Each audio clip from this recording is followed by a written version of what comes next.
Então, boa noite a todas, a todos e a todos que nos acompanham agora, que nos escutarão em outro momento, dentro das suas disponibilidades. Assim como no nosso primeiro encontro, ocorrido ontem, 17 de março, hoje estamos em 18 de março de 2021, em mais um ano de pandemia, no momento de extrema tristeza, dado a quantidade de mortes que tem acontecido cotidianamente nesse país, no que alguns chamam de pico da pandemia da Covid-19, perdão. Uma data que serve como marco para nós, né? Que estamos reunidos nesse momento com o intuito de provocar um debate, não especificamente sobre saúde, mas sobre outras temáticas, né? Ontem, dia 17 de março, e eu quero agradecer a uma aluna do mestrado que me fez essa observação, era a data, se estivesse viva, de nascimento da cantora gaúcha Elis Regina. Acho que é importante registrar isso. Eu de fato me esqueci naquele momento, né? Mas hoje, então, me lembramos da data. Acho que é importante fazer essa constatação. E hoje, uma data que a gente pode considerar importante foi uma observação que me fez o Vinícius, quem tem nos ajudado nesses eventos, me orientando do mestrado. Dia 18 de março de 1871, foi o dia da Comuna de Paris, proclamou-se a Comuna de Paris, né? Hoje fazem 150 anos dessa data. Aí, conversando com o Vinícius, antes de abrirmos os trabalhos, eu me lembrei, sim, que essa era uma data importante, e como nós estamos pensando no mês das mulheres, eu me lembrei, vou deixar aqui a figura para vocês, da Louise Michel, que foi uma revolucionária da Comuna de Paris, que escreveu um diário durante essa comuna e que dá a visão dela de mulher, né, que participou da comuna. E essa foto aqui é ela vestida como militante, né? O comentário que eu faço dela, muito brevemente, está nesse livro, disponível na página da Faculdade de Direito da FURG para leitura gratuita. Bem, com base nisso eu quero apresentar a nossa conferencista, minha amiga Lúcia, já nos conhecemos de outra oportunidade, né? Lúcia Daquino. Ela é professora da Universidade Federal de Grande Dourados, é doutora pela Universidade Federal do Rio Grande do Sul, é uma gaúcha, mora em Porto Alegre, né, como nós, bom, eu vou passar a palavra para ela porque queremos ouvir o que ela tem para nos dizer. E quero te agradecer, Lúcia, a disponibilidade de estar conosco, sabendo que quem é professor ou professora neste momento estamos exacerbados de trabalho, né, com todas as dificuldades do momento, né, e com a facilidade de podermos estar juntos através dos encontros virtuais. Te agradeço muito. Eu vou desligar meu telefone para não ter interferência no meu telefone, meu microfone, para não ter interferência no teu.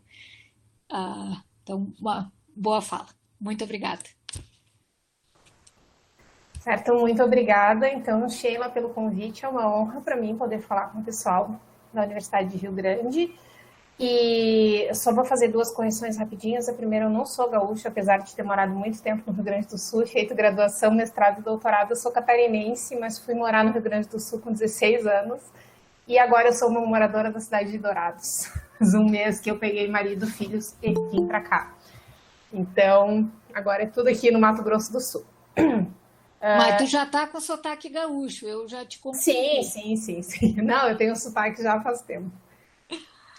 E antes de iniciar minha fala, eu já quero pedir desde já desculpa uma desculpa um tanto provocativa, mas ainda assim uma desculpa aos homens presentes, porque a gente vai falar um pouco de violência contra a mulher e, obviamente, que quando eu falar de violência contra a mulher, eu falarei sobre violências.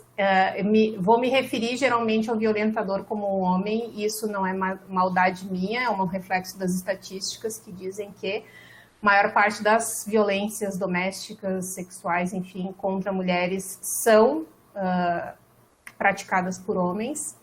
E nessa semana nesses últimos dias de conscientização de violência contra a mulher e do Dia da Mulher, eu vi um card que eu achei interessante que dizia, sim, nem todo homem, mas se tu tem uma caixa de chocolate, tem 10 chocolates e diz que um deles não é chocolate, é cocô, tu vai comer todos eles com cuidado para não comer o errado.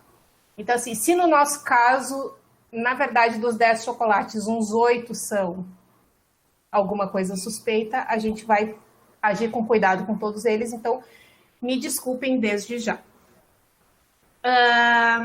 O tema do meu doutoramento é direito do consumidor, é a publicidade, e eu não consegui compartilhar minha tela só um pouquinho.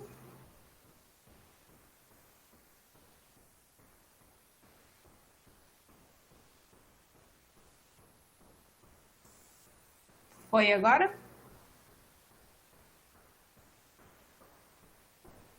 Apareceu. Tá, obrigada. Então tá, o tema do meu doutorado, como eu disse, é publicidade infantil, mas hoje a gente vai falar um pouquinho sobre mulheres na publicidade, sobre consumo e questões de gênero. E por que esse tema? Porque as mulheres, elas representam um grande mercado de consumo e elas representam um grande objeto no que diz respeito à publicidade. A publicidade usa a imagem das mulheres com muita frequência, então eu achei importante tratar sobre isso. Então a gente vai conversar um pouquinho sobre a relação entre publicidade e consumo, os papéis que a mulher desempenha na publicidade, e aqui eu vou falar especificamente da mulher enquanto atriz da publicidade, né, enquanto pessoa que aparece na publicidade e não na publicidade dirigida às mulheres. Vou falar um pouco sobre publicidade abusiva na ótica do direito do consumidor, trazer alguns dados de violência contra a mulher e falar sobre a relação que existe entre essa publicidade e essa violência e discutir um pouquinho com vocês, trazer para vocês algumas discussões sobre uma possível solução para isso. Eu vou desde já fazer uma ressalva que é importante, eu suponho que talvez alguns de vocês saibam, mas para aqueles que não estiverem agora assistindo ou que vão assistir depois o vídeo, vou deixar essa ressalva feita, que é a distinção entre sexo, gênero e orientação sexual e identidade de gênero também, porque a gente fala sobre gênero, o que está falando, né? Então, rapidíssimo e de uma forma muito simplificada, sexo é aquele que nos é atribuído quando a gente nasce, que dizem se é menino ou menina e tem relação com a nossa aparência, com órgãos genitais. Gênero é uma construção social, uma construção da sociedade, são aquelas características que são imputadas a homens ou mulheres de acordo com alguma coisa que se tem, né? Então, mulheres são mais tranquilas, mulheres são mais calmas, mulheres são mais passivas, elas gostam todas de rosa, e homens são mais ativos, são líderes, gostam de azul, são másculos, potentes, enfim, essa é a ideia da construção de gênero. Identidade de gênero é a identidade com que as pessoas é o gênero com o qual as pessoas se identificam, né? Então, por exemplo, eu nasci mulher e me identifico como mulher, eu sou uma pessoa cisgênero. Existem as pessoas que são transgêneros, que nascem de um sexo e se identificam com outro, e existe uma gama infinita talvez não, mas uma gama enorme de especificidades nesse meio. Então, como eu disse, é só para que fique claro, e tem orientação sexual, que é, né, por quem a gente se sente sexualmente atraído, romanticamente atraído.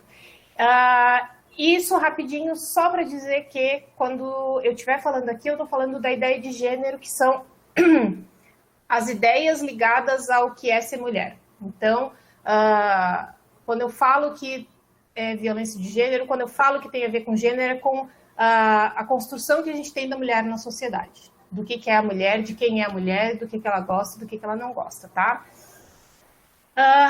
Então, falar sobre um pouquinho sobre publicidade e consumo.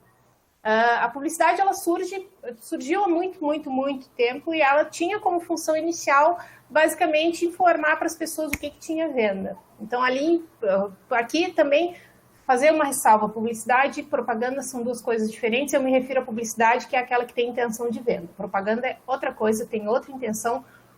A Constituição Federal e o Código de Defesa do Consumidor muitas vezes embaralham os dois conteúdos, mas tecnicamente publicidade é aquela que tem intenção de venda. Então vamos lá, a publicidade surgiu com essa função de convencer, de mostrar para as pessoas quais eram os produtos disponíveis, tá? A partir das revoluções industriais, da primeira revolução industrial, quando a gente já teve um aumento de produção, a gente teve uma modificação do sistema de produção e distribuição de bens de consumo e serviços, teve um boom, né, em que as pessoas precisavam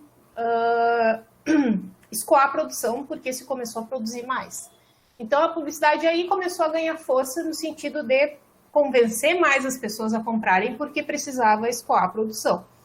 A partir da segunda metade do século XX, né, a partir dali, final da Segunda Guerra em diante, basicamente, essa publicidade teve um novo boom que foi especialmente pelo desenvolvimento dos meios de comunicação.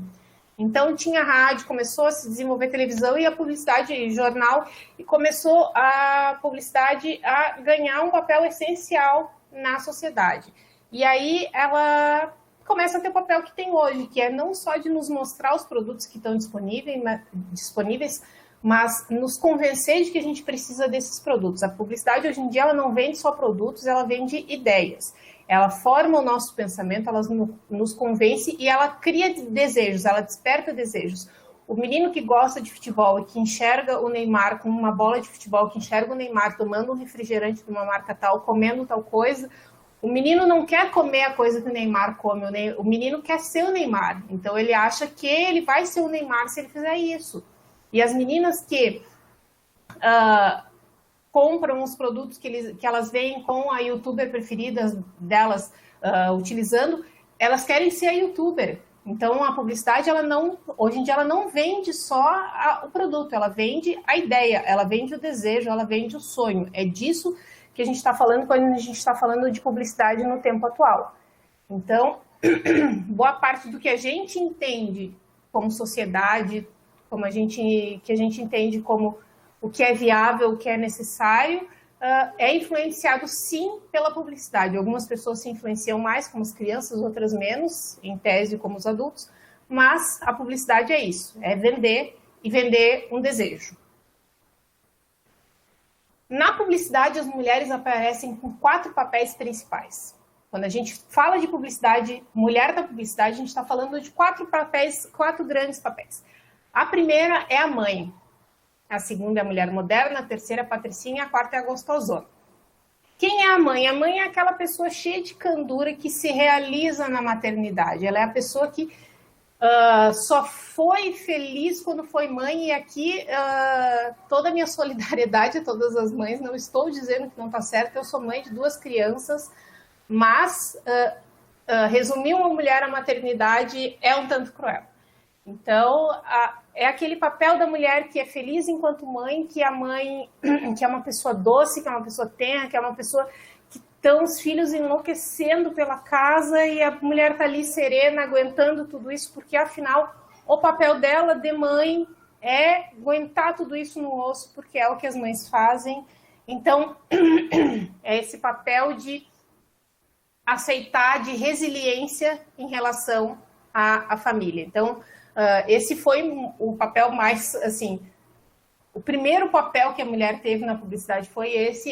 Hoje em dia ele está mudando um pouquinho, até porque a sociedade está exigindo isso, mas ele é o grande papel ainda das mães na publicidade, das mulheres na publicidade. A gente vê que crescem, por exemplo, as publicidades que aparece o pai dando banho no filho, aparece o pai brincando com a criança, mas ainda é muito presente a ideia de que tudo isso é responsabilidade da mãe. Então, toda a tarefa reprodutiva, né, se a gente for pensar nos conceitos da Silvia Federici, toda a tarefa reprodutiva, o trabalho reprodutivo é com as mães, com as mulheres, né? O trabalho produtivo sobra para os homens, sobra não, né? É dos homens, é de titularidade dos homens. A segunda é a mulher moderna, que é essa mulher que não só é mãe, mas ela também, ela lava, passa, cozinha, ela é bonita, ela é magra, ela é chique, ela entende de internet, de computador, de tecnologia, ela trabalha e ela dá conta de todas essas coisas muito bem. Então, é essa mulher maravilhosa que todas nós tentamos e nunca vamos alcançar a fazer, porque geralmente essas mulheres representam uma parcela muito específica da sociedade, que é a parcela específica da sociedade que tem alguém para ajudar em casa. Então, a mulher, né, que está fora da elite, ela enxerga essa mulher moderna e vê que não se parece muito com ela, mas é um dos estereótipos que a gente enxerga, esse de uma mulher que tem todas as tarefas, realiza todas as tarefas e é feliz com isso, e ela não é só a mãe, ela é mãe profissional e tudo mais que quiser. Então ela é influente, ela é rica, ela trabalha e ela faz tudo muito bem. A terceira é a Patricinha, que também está enfraquecido ultimamente, mas a gente ainda vê, especialmente se a gente for ver algumas publicidades de produtos relacionados à beleza, mas que é a pessoa fútil, né? A mulher fútil que só quer saber de beleza, que só quer saber de roupa, de joia, de maquiagem, de todos os outros adereços relativos à sua aparência e que é uma pessoa sem conteúdo. E a quarta é a gostosona, que todo mundo já viu, que todo mundo ainda vê, e que é, né, super... é o clichê da publicidade de cerveja, né? É a mulher bonita, com o corpo cheio de curvas e zero gordura, com biquíni de preferência, como vocês podem perceber, tirando a Sandy ali, estão todas elas de biquíni.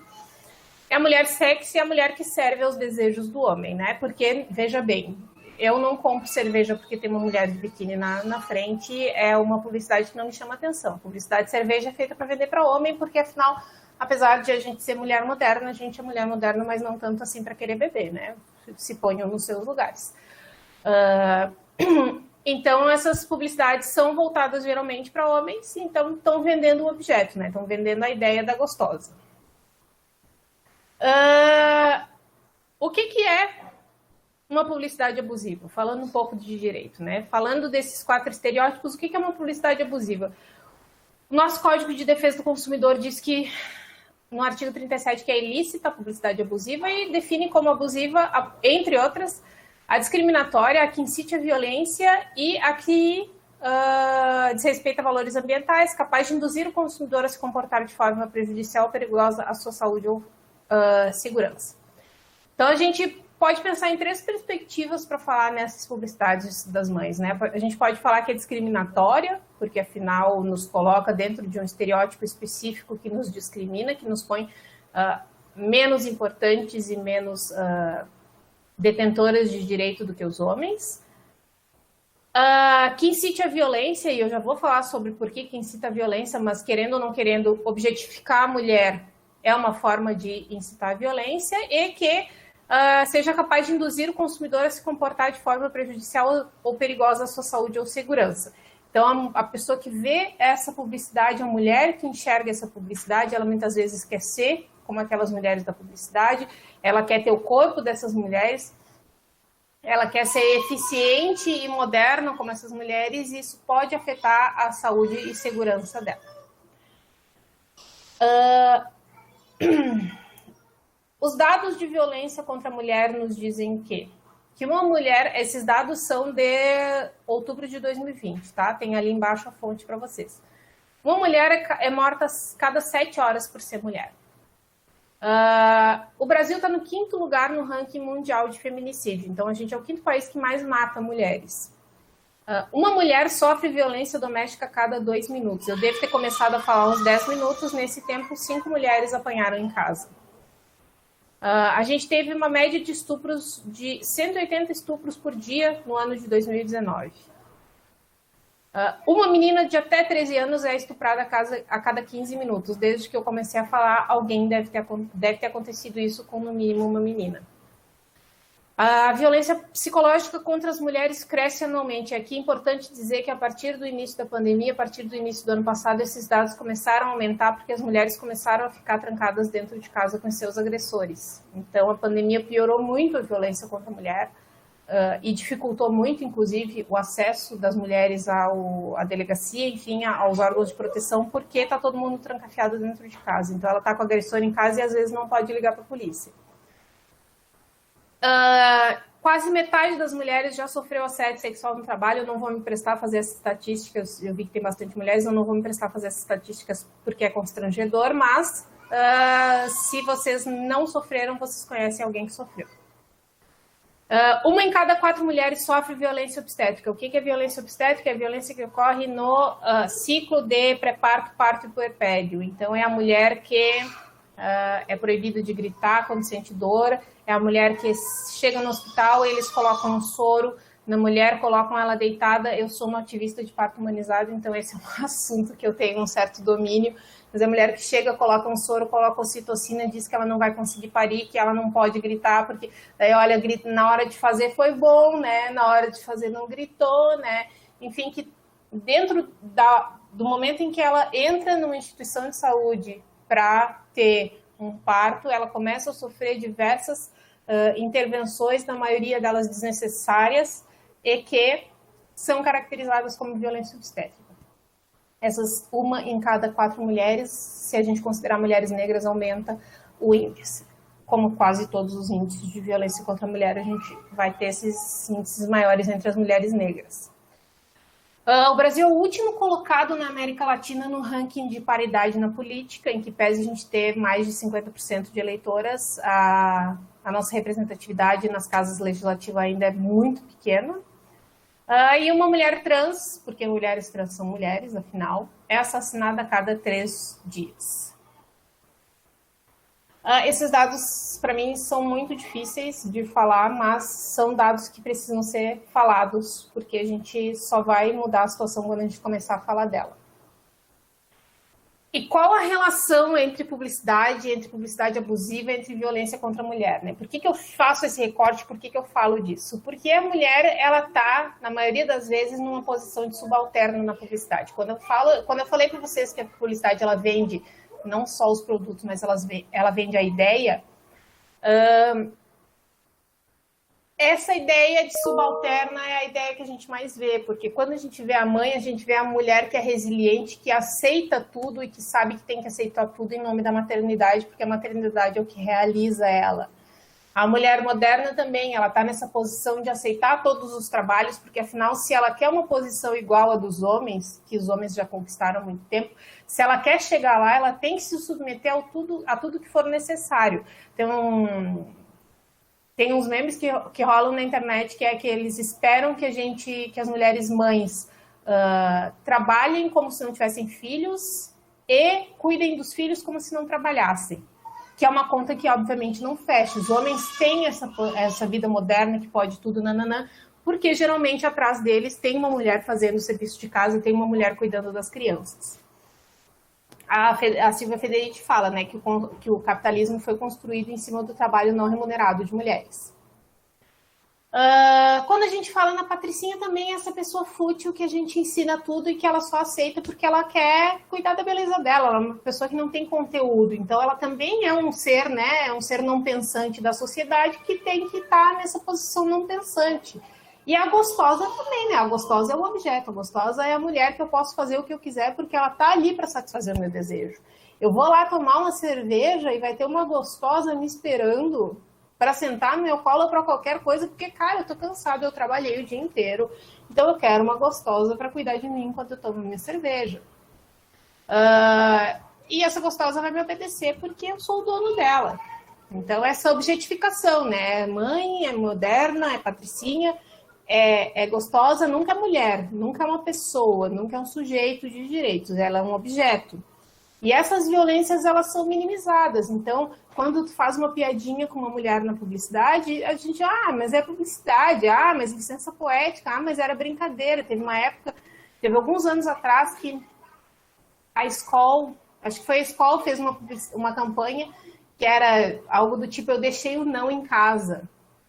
cara, né? Estamos brincando de ser violento com a mulher, da mulher que não vai dizer não, porque mulher não pode dizer não, né, pro cara. Então, assim, deixei o não em casa porque eu vou beber, e daí, depois que eu beber, eu não tenho mais condições de dizer não. E tá aí a menina, aquela lá de Florianópolis, que, cujo nome eu esqueci, mas que, né, a do...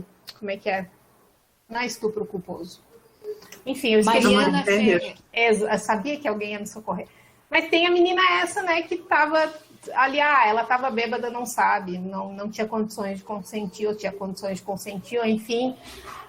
Então, essa violência minimizada, de que, nem é para tanto, sabe? E quando a gente reclama, é mimimi, além de tudo. Se a gente for lá no CONAR, ver os índices de reclamação por publicidade abusiva relacionada a machismo, a questões de gênero, a maioria das publicidades, as decisões do CONAR são para arquivar as reclamações, e o judiciário segue o mesmo caminho, né?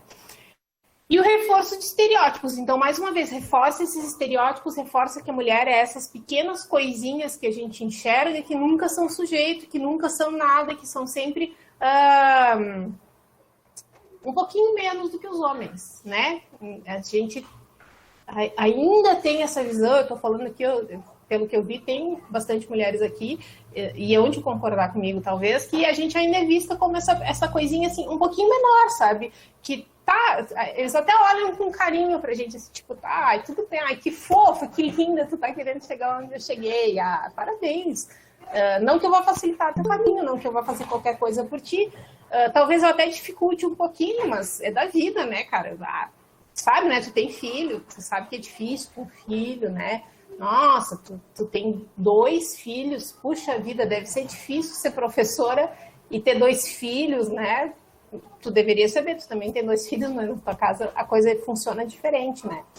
Então, eu já passei por todas essas coisas, então eu tenho um pouquinho de experiência na coisa. Então, essas pequenas coisas reforçam a ideia de que violência contra a mulher, ela é aceitável de alguma forma, e ela é uma coisa da natureza.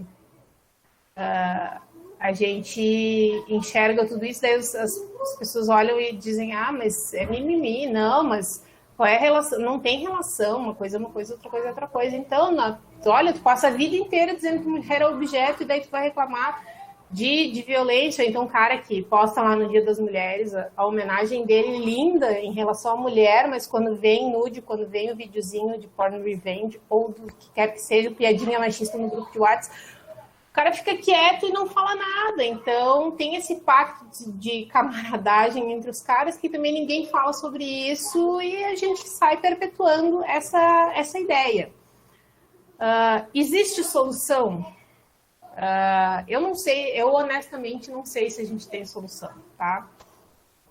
Eu apontei alguns caminhos que eu acho, depois queria discutir isso com vocês, mas eu não sei se tem, porque a solução passa necessariamente por uma revisão dos privilégios masculinos, e como os homens ainda têm mais poder do que as mulheres, eu não sei, mas, né, os nossos direitos nunca foram conquistados no amor, eles foram conquistados todos na revolução e na briga. Então eu espero que isso seja revisto em algum momento. Então, valorização do trabalho da mulher, reconhecer que trabalho produtivo e trabalho reprodutivo são igualmente importantes, e que trabalho produtivo e reprodutivo são coisas de pessoas adultas, não de mulher, não de homem, né? Então, eu sou mulher, eu tenho a obrigação de cuidar da casa, dos filhos, do meu trabalho, e o homem também tem igual, porque afinal ele é uma pessoa adulta morando na mesma casa e pai das mesmas crianças.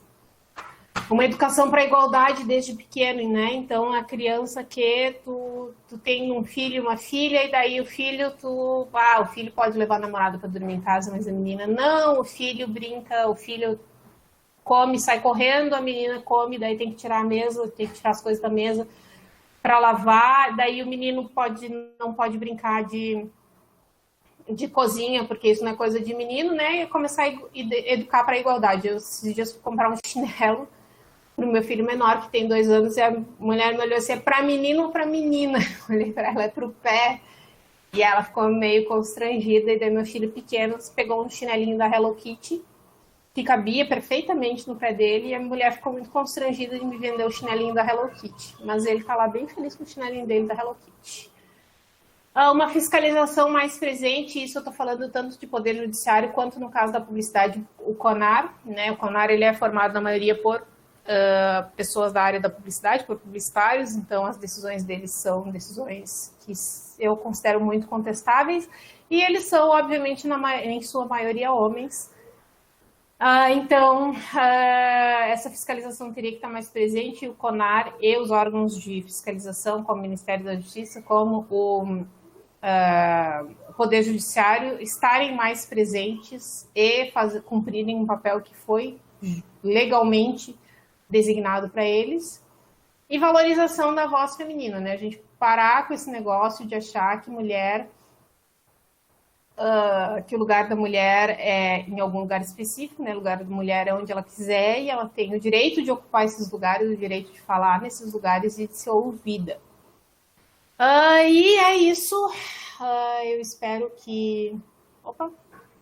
Eu espero que a gente possa ter discussões frutíferas. Eu já peço desculpas mais uma vez se eu ofendi alguém, a intenção não era essa, mas a intenção é que a gente possa pensar juntos em alguma solução para esses problemas. Muito obrigada. Muito obrigada, Lúcia. Fostes assim exatamente pontual, tocasse onde tinha que tocar, é maravilhoso, né? Foi muito bom te ouvir. Inclusive me lembrou acho que já fazem mais de 10 anos isso, né? O que revela um pouco a idade da pessoa, né? Quando eu escrevia sobre o direito das mulheres e essa questão da propaganda, né? Escrevia muitas vezes a respeito disso, numa época que essa coisa de redes, como tem hoje, não existia, né? Então era muito ainda focado nessas, digamos assim, mídias tradicionais, né? Televisão, rádio, né? E jornal, e isso que tu comentaste aí. Agora ainda tem toda a rede e o obscurantismo da rede, né? Que todavia é pior. A coisa só tende a piorar, mas não tende a melhorar. Assim como tu, Lúcia, eu também fico me perguntando se existe alguma possibilidade de alteração desses processos.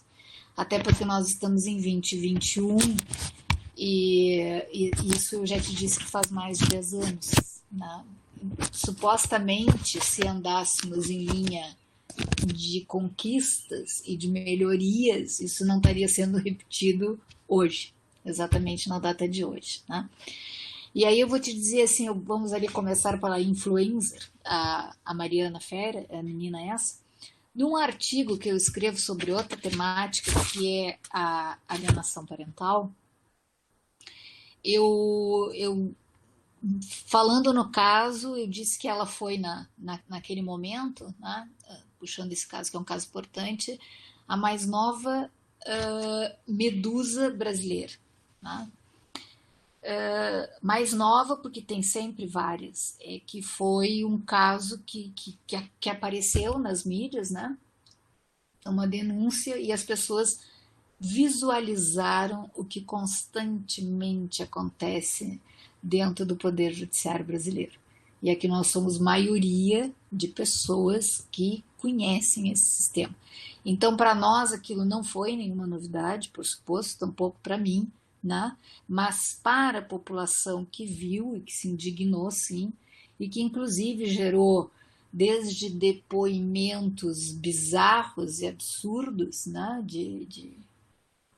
Que se dizem jornalistas, né?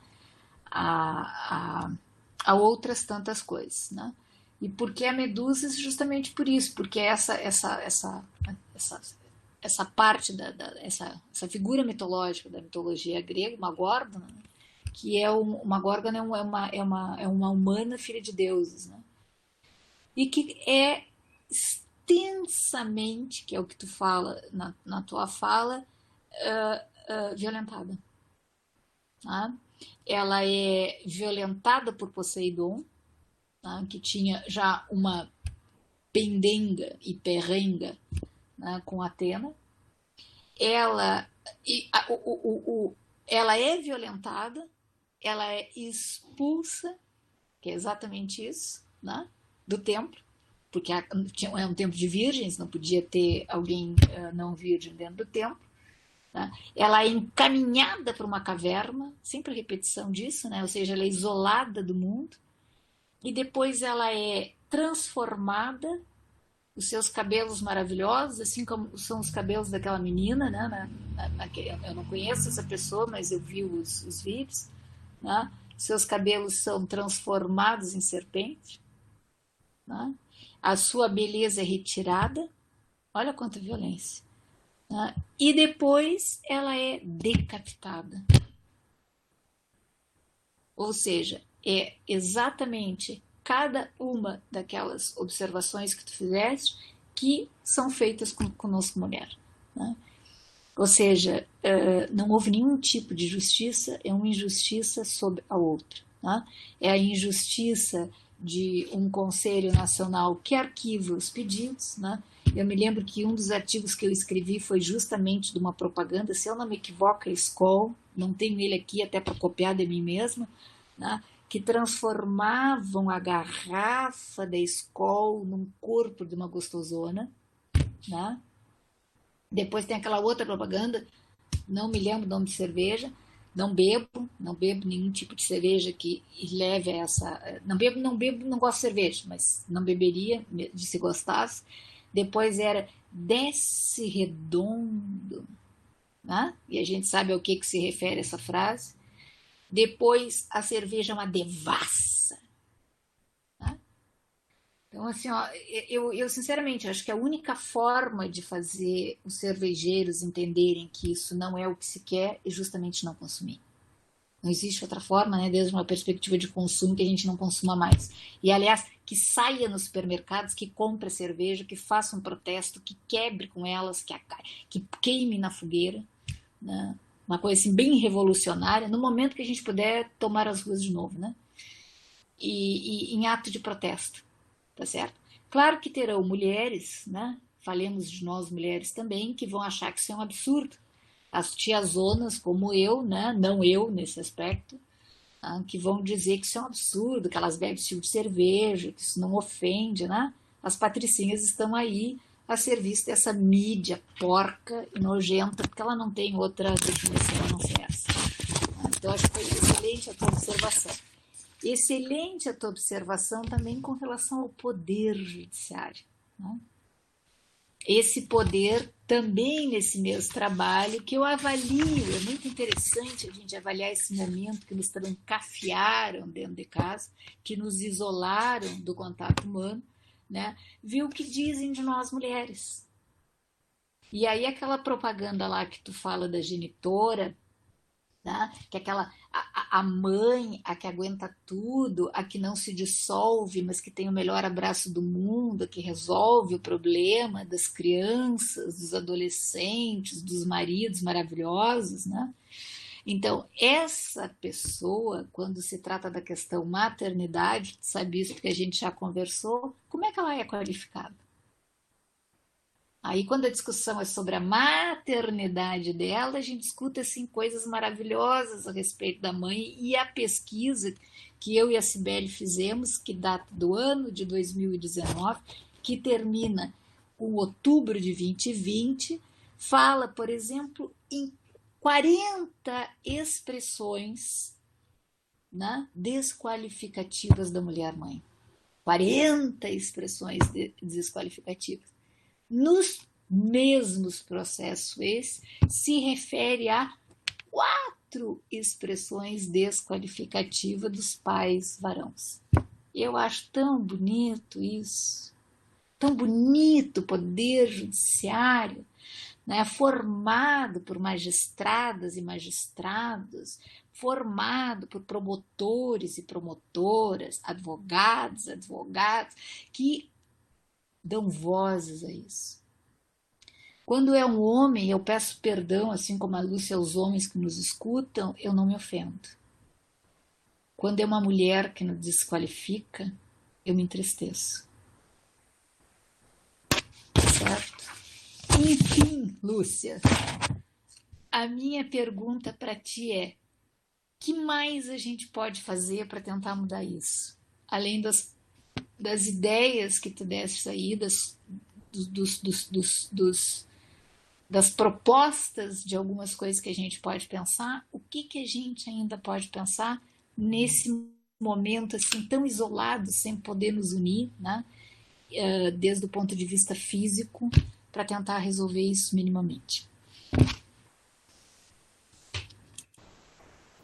Bom, muito obrigada pelas tuas colocações e pelos teus elogios. Eu acho que neste momento de pandemia eu não posso sugerir nada que não vá colocar a vida das pessoas em risco ou que vá me enquadrar na Lei de Segurança Nacional, né? Então, eu acho que eu não sei se eu tenho uma solução a curto prazo, mas assim, direito ao voto, direito às cotas, qualquer direito de minoria não foi conquistado pacificamente. Então, eu não vejo solução que não seja por revolução. Não estou incitando as pessoas, obviamente, mas não precisa ser uma revolução violenta, né? Revolução, né, vem de revolver, vem de remexer as coisas. Então, assim, a gente precisa pensando nos direitos das mulheres, né? A gente precisa, por exemplo, votar em mulheres, a gente precisa de mulheres nos representando, né? Porque boa parte, Código de Defesa do Consumidor, as leis, as políticas que nos dão proteção, que nos dão sucesso, são feitas por um poder legislativo. Então, enquanto o nosso poder legislativo for homem heterossexual, cisgênero, branco, rico, meia-idade, são essas pessoas que vão ser beneficiadas por ele. Então, eu não vejo solução que não passe por envolver as mulheres nas decisões, colocar as mulheres para decidirem. E se a gente for pensar, por exemplo, as ideias de educação sexual na escola, de educação para a igualdade, de educação de gênero, elas partem de mulheres também. As ideias de educação antirracista, de educação antidiscriminatória em geral também passam por mulheres. Então, eu acho que a nossa grande solução vai passar por colocar mulheres no poder, né? Dar poder decisório para as mulheres, porque a hora que elas estiverem fazendo as leis, a hora que elas estiverem tomando as decisões no judiciário, a hora que elas estiverem no executivo sendo ministra, secretária, presidente, por que não, né? Tudo bem que vão ter outro impeachment, mas presidente e qualquer outro órgão, né? A hora que a gente tomar executivo, legislativo e judiciário, eu acho que a coisa pode mudar. Tem uma fala de uma ministra da Suprema Corte norte-americana, eu esqueci o nome dela agora, que uma vez perguntaram para ela algo do tipo quando que ela ia ficar tranquila ou que ia ter igualdade de gênero na Suprema Corte, alguma coisa assim. Ela disse que quando todas as ministras fossem mulheres. Alguém perguntou, disse, mas não é meio a meio, não sei o que. Ela disse, olha, por 100 anos foram só homens aqui, ninguém reclamou. Então, deixa as mulheres tomarem conta que por 100 anos também, vamos ver como é que funciona. Né? Então, a gente tem que a gente tem que tomar o poder. Assim, não necessariamente revolucionariamente, mas as mulheres têm que estar nos espaços de decisão e eu acho que é só aí que a gente vai começar a mudar essa perspectiva. Muito bem, eu vou te passar, Eduardo, que quer te fazer uma pergunta, mas antes eu gostaria de fazer um agradecimento, porque nós estamos com hermanos e hermanas acá. Então, me gostaria, bueno, agradecer a presença de vosotras, de vosotros, é muito lindo. De hecho, creo que una de las cosas que nos ayudaría es justamente reconocer la importancia de Latinoamérica y de mirarnos a nosotros mismos, ¿no? Como hermanos y hermanas, ¿no? Y ahí siempre me acuerdo de la música de Latinoamérica que habla de la libertad, ¿no? De Ataúd Yupanqui. Y yo siempre digo, y la hermana más hermosa, ¿no? La igualdad. O sea, solo es posible cambiar el mundo cuando las manos están juntas. No hay otra posibilidad. ¿Vale? Y ninguno de nosotros, porque Lúcia, así como yo, somos pacifistas, no significa ser pacifista, no ser resiliente y no tener capacidad de lucha. ¿Vale? Passo a palavra, então, para Eduarda fazer diretamente a pergunta. Obrigada, prof. Eu agradeço a oportunidade, o tema trazido com a fala da Lúcia. Eu fui orientada pela prof. Sheila numa pesquisa sobre violência doméstica e familiar contra a mulher, e eu estou super contente com o espaço que está sendo construído aqui, sobretudo pela prof. A minha pergunta, ela dialoga com as ideias trazidas pelos pensadores da indústria cultural, e aqui invoco a Escola de Frankfurt, de toda a representação midiática pautada pelo capital. Então eu te pergunto, quem banca a representação feminina e a subordinação de gênero, a naturalização da violência e o silêncio das instituições, sobretudo a inércia do judiciário? Essa é a minha pergunta.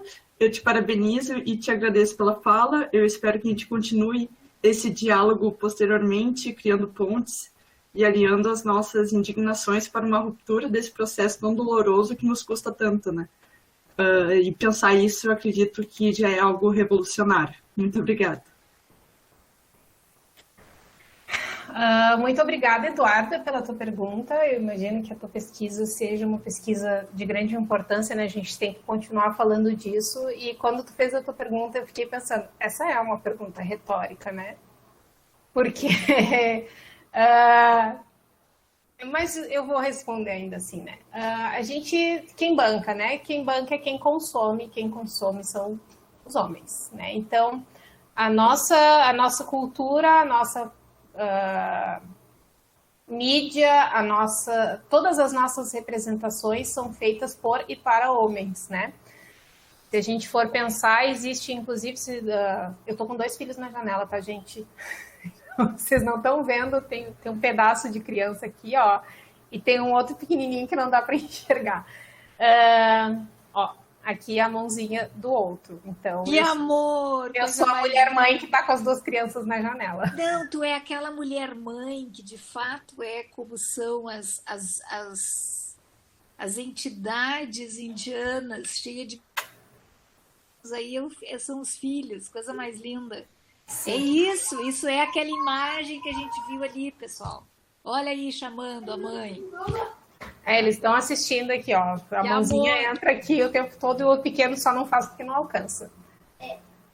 Mas, enfim, a nossa cultura, a nossa mídia, as nossas imagens, elas são feitas... A mão não alcança, meu amor. São feitas... por e para pessoas que têm poder, que têm dinheiro. Então, a publicidade ela foi voltada por muito tempo para os homens, porque era quem tinha poder aquisitivo. Toda a nossa construção de ideias, né? O nosso poder judiciário é feito por homens e para homens, porque a nossa sociedade patriarcal. Foi quem? Tá ali como no PED, mas eu não me lembro o nome eu não sei o nome da pessoa que está com a conta no PED, PPGD, mas que falou que a sociedade patriarcal é que nem o capitalismo, tem que acabar. Então, assim, a gente vive numa sociedade patriarcal, então todas as nossas instituições são feitas para e por homens. E é por isso que a gente está do jeito que está, porque a gente foi enxergada por muito tempo como objetos, como não sujeitos de direito, né? Então... a partir da segunda metade do século XX, que foi também quando começaram os movimentos, né, de emancipação feminina, ou as ondas do feminismo. Então, a partir dali foi quando a gente começou a reclamar. E eu acho que a gente ainda tem um caminho longo até chegar no poder, né, que tem esses processos não são... A gente faz 188, 98, 2008, 2018. 130 anos que a gente aboliu a escravidão oficialmente e esse ano foi encontrada a mulher que estava vivendo como escravizada há não sei quanto tempo, numa família rica lá. Então, assim, esses processos são processos longos, demorados, custosos, mas eles são necessários porque não está funcionando do jeito que está. Não tá, não me digam que está funcionando porque não tá. As mulheres que falam, eu não me sinto incomodada, eu não me sinto não sei o quê, elas estão reproduzindo o discurso que elas conhecem, né? Que nem a gente fala, mas o cara é negro e é racista. Não, ele não é racista, ele não sabe, e me desculpem aqui as pessoas negras que eu vou me intrometer nesse assunto que eu não deveria estar me intrometendo, mas é só para exemplificar, eles conhecem esse discurso como o único discurso possível. Então, as mulheres que reproduzem esse discurso, é o único discurso que elas conhecem, é a única coisa que elas conhecem. Elas se desdobraram talvez em 20 para conseguir dar conta, elas se acostumaram a ser vistas desse jeito e elas muitas vezes não entendem que existe outra possibilidade. Então, a gente precisa mudar esse cenário, mas não vejo essa mudança de cenário sendo uma mudança tranquila e rápida. Eu acho que vai demorar. A gente tem aí o exemplo de uma presidenta que foi eleita e que foi no segundo mandato, sofreu um golpe e não tenho dúvidas de que tem componente de gênero. Porque o Lula era tão odiado quanto ela e não sofreu impeachment. Porque o atual presidente tem todas as ressalvas feitas a ele e não sofre impeachment. Então, assim, eu acredito fielmente que há um componente de gênero. Então, é uma luta longa, cansativa, mas é para ser cansativo mesmo, porque para o patriarcado está tudo bem. Então, eles que deixem a gente se cansar para ver se a gente desiste. Então, Lúcia, obrigado pela tua fala, pelas tuas intervenções. Eu tô com mensagens que eu recebi aqui direto, porque tem gente que manda para mim e não escreve ali no chat. Tem mais, sem contar todos os atos absurdos, misóginos e violentos contra Dilma. Quem não lembra aquele hediondo adesivo? Tá, isso foi colocado no chat. Muito bem, excelente lembrança. E aí eu quero dizer o seguinte... E vamos só rapidinho, claro, né? A gasolina agora tá R$6, aqui em Dourados está beirando R$6 e eu não vejo adesivos colados nos carros no mesmo sentido. Ela pode chegar a 50, não haverão adesivos. Né? E nós podemos chegar a 1 milhão de pessoas mortas, não haverão adesivos. E nós podemos perder mais uma cidade do tamanho de Rio Grande, né? Que o que já morreu de pessoas é a cidade do tamanho do Rio Grande, e nada vai acontecer. Porque é um homem, e é um homem misógino, machista, que tem uma única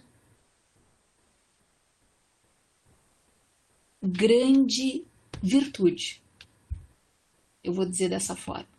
Não enganou o seu eleitorado. Disse que sabia matar. Se as pessoas que votaram nele não ouviram isso ou não atentaram para o que foi dito, eu não sei. Mas isso ele sabe fazer à perfeição. Enfim, tirando isto, né, eu gostaria de dizer que, assim como ontem, não houve nenhuma conversa prévia com a Lúcia a respeito do que ela ia falar. A conversa de hoje dialoga com a conversa de ontem, dialoga com as coisas que a gente tem dito e falado, sem prévio, tu vai falar tal coisa e eu vou dizer tal coisa, não houve nada disso.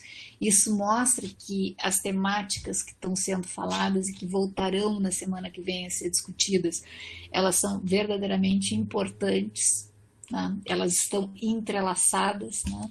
Na semana que vem a gente vai discutir um pouco da questão da advocacia, o papel da mulher, o que é ser advogada mulher, qual o diferencial que isso tem, né? O que é advogar para mulheres, que são uma coisa muito importante também. Né? E depois nós vamos terminar com a professora Amanda conversando sobre a questão racial, que a Lúcia já falou hoje, né? Ainda pedindo desculpas e justificando que não seria o seu lugar de fala, mas que sim é importante a questão trazida por ela a título de já irmos refletindo sobre esse papel, né? Que é também o que falou ontem a a Dayana, quando toca na questão da interseccionalidade, né? Que, pensando todas as questões desde o ponto de vista de direitos políticos das mulheres, em se tratando das interseccionalidades que vão se colocando, as questões todavia são mais problemáticas, né? no que diz respeito aos dados.